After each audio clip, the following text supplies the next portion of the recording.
Share market बर्नियन में आपका स्वागत है दोस्तों। आज हम लोग देखने जा रहे हैं नेटवर्क 18 के बारे में। तो आज के डेज में आपका काफ़ी इसमें आपका तेज़ी देखने को मिली है। करीब करीब आपका 6% के अपसाइड आपका मूवमेंट आपका इसमें देखने को मिल रही है। तो 1 डेज के डेटा को थोड़ा सा चेक कर लेते हैं, इसकी हिस्ट्री के बारे में, साथ ही साथ पूरा हिस्ट्री के बारे में जानकारी प्राप्त करने का कोशिश करेंगे और यह कहाँ तक जा सकती है इसके बारे में जानकारी प्राप्त करने का कोशिश करेंगे। तो यदि 1 डेज के डेटा को चेक किया जाए तो आज के दिन में हुआ क्या है। एक करीब करीब जो आपका ओपन जो हुआ था, करीब करीब आपका कहते हैं 79 रुपीज़ के आसपास में आपका ओपन हुआ। और जैसे आपका कहते हैं 79 रुपीज़ के आसपास में ओपन हुआ है, उसके बाद अपसाइड आपका जाने का कोशिश किया। उसके बाद थोड़ा सा यहाँ पे नीचे गिरावट देखने को मिली और लगातार उस प्राइस लेवल से आपका कहता है कि यहाँ पे सपाट बनाए रखा और कुछ समय के बाद अपसाइड जाने का कोशिश किया और उसके बाद फिर पुनः ये सपाट बनाए रखने का कोशिश किया है। यदि यहाँ पे हाई अब बात किया जाए आज के दिनों में जो आपको कहता है 84 रुपीज़ 80 पैसे के आसपास में बनाया है और लो की बात किया जाए तो 78 रुपीज़ 58 पैसा के आसपास में बनाया है। इसकी मार्केट कैप की बात किया जाए तो 12,000 करोड़ के आसपास में है। पी रेशियो के बारे में यहाँ पे जानकारी दिया नहीं गया है। डिविडेंड यील्ड भी यहाँ शेयर आपका नहीं देती है। यदि वहीं पे बात किया जाए इसका बाउन वीक हाई की बात किया जाए तो बाउन वीक जो हाई आपका जो बनाया है करीब करीब कहता है कि यहाँ पे 135 रुपीज़ 70 पैसा के आसपास में बनाया है और 52 जो लो आपका बनाया है वो 72 रुपीज़ 5 पैसा के आसपास में बनाया है। तो हम लोग कह सकते हैं 52 हाई से बहुत ही कम प्राइस पे यह मिल रहा है। तो इस शेयर को देखते हैं कि आगे लेना चाहिए या नहीं लेना चाहिए, इसके बारे में जानकारी प्राप्त करने का कोशिश करते हैं। उसके बाद हम लोग इसके बारे में सोचेंगे। यदि 5 डेज के डेटा के बारे में जानकारी प्राप्त करते हैं तो 5 डेज में नेगेटिव आपका रिटर्न दिया है, जो माइनस आपका 2% की और यहाँ पे देखने को मिल रही है। इस प्राइस लेवल में 5 डेज में हुआ क्या कि 84 के प्राइस पे आपका कार्य करता था, नीचे का करेक्शन दिखाई दिया मार्केट के उतार चढ़ाव के कारण से।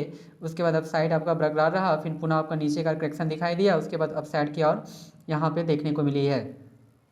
यदि 1 मंथ के डेटा को चेक किया जाए तो 1 मंथ में जो आपका रिटर्न्स जो दिया है करीब करीब आपका 5% की अपसाइड आपका मूवमेंट आपको देखने को मिली है, रिटर्न्स आपको देखने को मिली है। लेकिन इसमें देखा जाए तो 1 मंथ में हुआ क्या है कि 85 86 87 के आसपास में हाई लेवल बनाया था, उसके बाद नीचे क्या करेक्शन दिखाई दिया और उसके बाद ये अपसाइड की ओर आपका जाने का कोशिश किया है और लगातार पुनः नीचे अपसाइड की ओर जाने का कोशिश किया और फिर पुनः आज भी आपका अपसाइड जाने का कोशिश कर रहा है। यदि वहीं पे 6 मंथ के डेटा को चेक किया जाए तो 6 मंथ में जो आपका रिटर्न दिया है आपका इक्वल है, आपका सपाट है, जो आपका 2% 3% के आसपास में आपका देखने को मिली है। लेकिन इसकी हिस्ट्री में बारे में देख लेते हैं 6 मंथ में हुआ क्या है। एक करीब करीब एक समय में 79 78 के आसपास में कार्य करता था और लगातार अपसाइड आपका बरकरार रहा, जो 100 रुपीज़ को भी टच किया, लेकिन वहाँ से जो नीचे करेक्शन दिखाई दिया है लगातार, उसके बाद कुछ समय के बाद अपसाइड और पुनः आपका अब पुनः ऊपर जाने का एक कोशिश कर रहा है। अब वहीं पे 1 साल के डेटा को चेक करने के बाद पता चलता है कि क्या होता है इस शेयर में। तो यदि 1 साल के डेटा को चेक किया जाए तो 1 साल में बहुत ही परफॉर्मेंस आपका पुअर है। जो 1 साल में जो आपका रिटर्न्स जो दिया है आपका नेगेटिव आपका रिटर्न्स दिया है, जो आपका कहता है कि 2% के नीचे आपका गिरावट देखने को मिली है। जो एक समय में 80 के आसपास में कार्य करता था, जो करीब करीब आपका कहता है कि 130 से 140 के आसपास में भी गया, लेकिन वहाँ से नीचे की यार करेक्शन ये दिखाई दिया और लगातार करेक्शन दिखाई देने के बाद कुछ समय के लिए आपका सपाट बनाए रखा, फिर अपसाइड की ओर जारी कोशिश किया, उसके बाद नीचे यहाँ पे गिरावट देखने को मिल रही है।